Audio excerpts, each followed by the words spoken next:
Alright, so this is currently 2/20/2018. It is 4:10 p.m. in New York, US of A. And they said the Assassin Guardian Hierophant will be previewed later today. That was an hour ago from when this is recording. I don't know what time that is in New Zealand, but sometime probably when I'm asleep. So, Assassin Guardian Hierophant. So I figured I'd make this and then put this on the front end of the video so you could see my predictions for what I think will happen with these classes. Assassin, Guardian, Hierophant.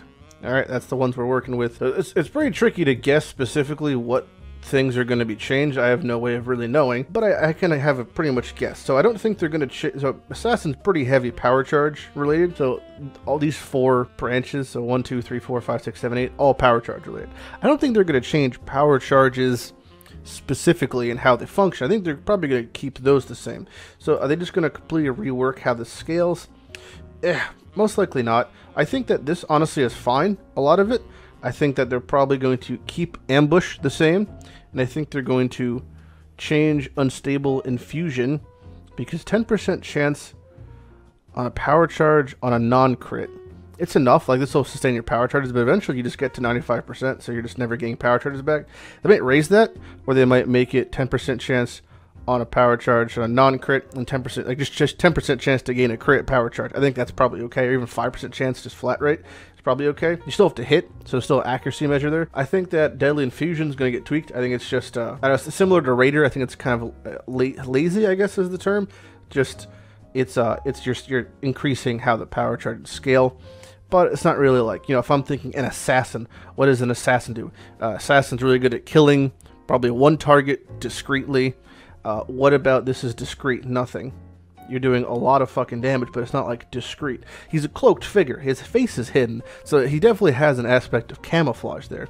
I could honestly see them adding phasing to it. If not phasing, maybe some sort of invisibility. We know that they have stuff like Shrouded Mobs and Shroud Walker. I could see it giving you some sort of Shroud Walker type thing. So Toxic Delivery is pretty much the go-to scaling for poison and bleeds, but it's yeah, I mean, it's just more multipliers. But again, you have to get Perfect Agony because you're getting with crits, and there's no reason to not get the crit scaling. So I don't think they're really gonna gut this. I think they're just gonna change how it is.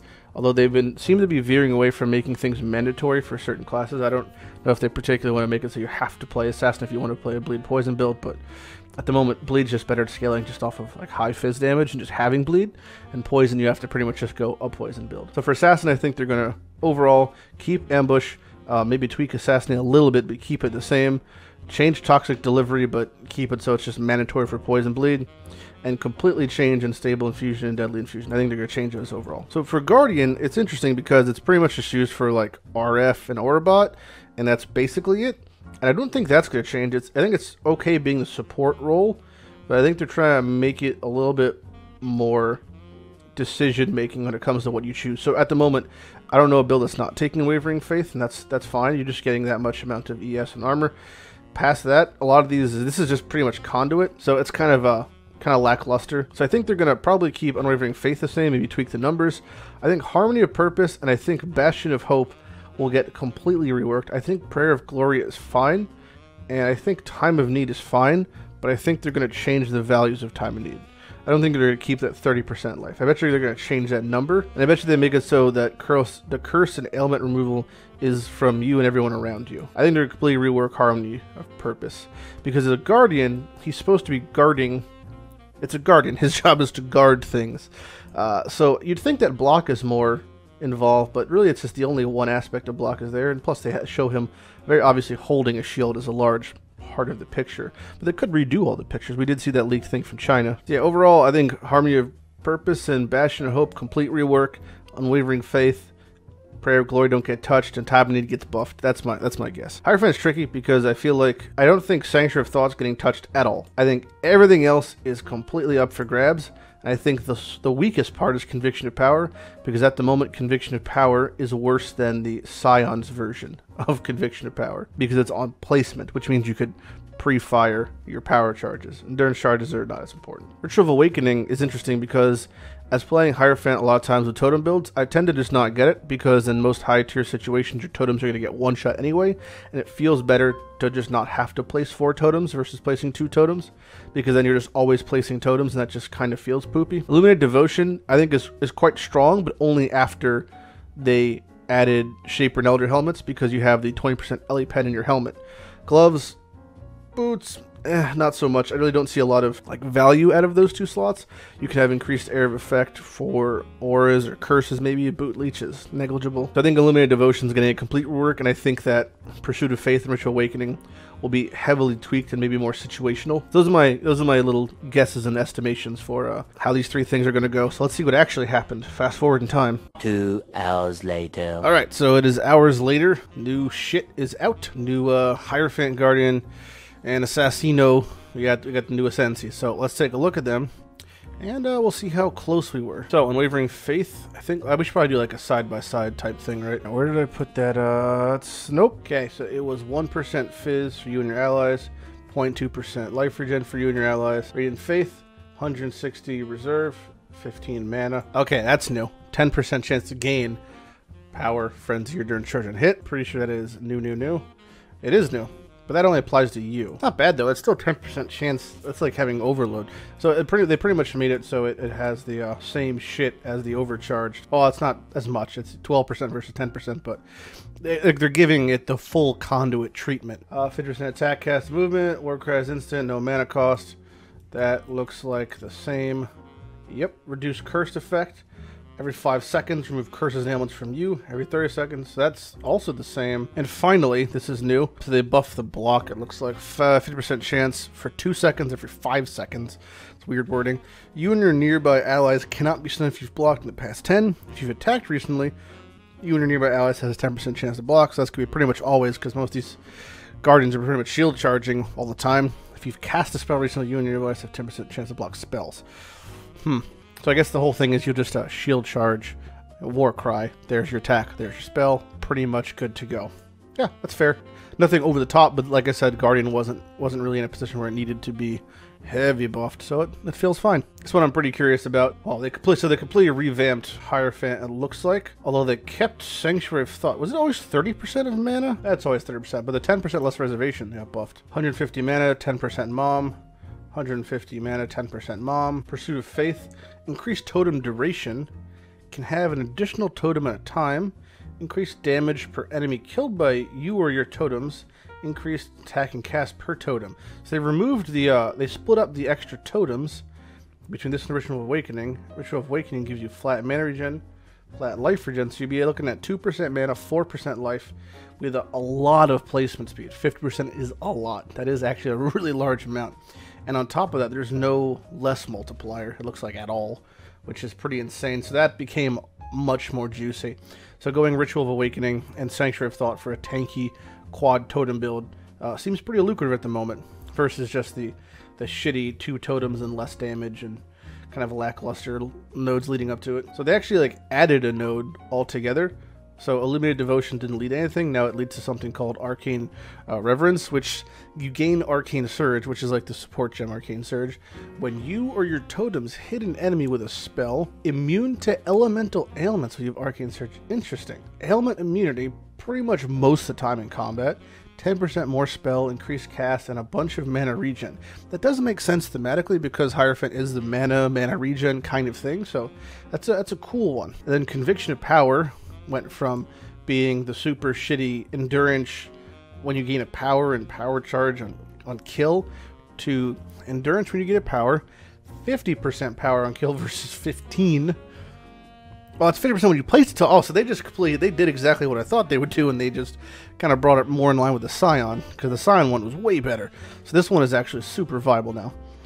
I don't even know why you have the 15% kill when you already have the place. It's kind of redundant. 5% reduced LE damage taken when you have Endurance Shard, so always, and then 5% LE pen. Wow, man, Hierophant got pretty buffed, actually. I would say, like, as cool as this is, and as cool as this is, I do think the Ritual of Awakening Pursuit of Faith kind of thing is the biggest rework for me. Illuminated Devotion got just kind of shit on a little bit, and the fact that all that stuff while having Arcane Surge is cool, like the AoE, the spell damage leached, and the spell damage, but that's still nowhere near as good as just having 20% Ellie pen in like a multi-helm setup. It looks really great, but in comparison-wise, it's just not as good. But yeah, Hierophant is a juicy Guardian. Not a whole lot happened there, but Hierophant, that's fucking juicy. All right, so Assassin. Let's start with Deadly. I guess we'll just do Unstable Infusion. I thought this would get changed. I thought Deadly Infusion would get changed, and I thought Toxic would get reworked a little bit. So we'll start with Unstable. 10% chance to gain power charge and crit, 20% non-crit.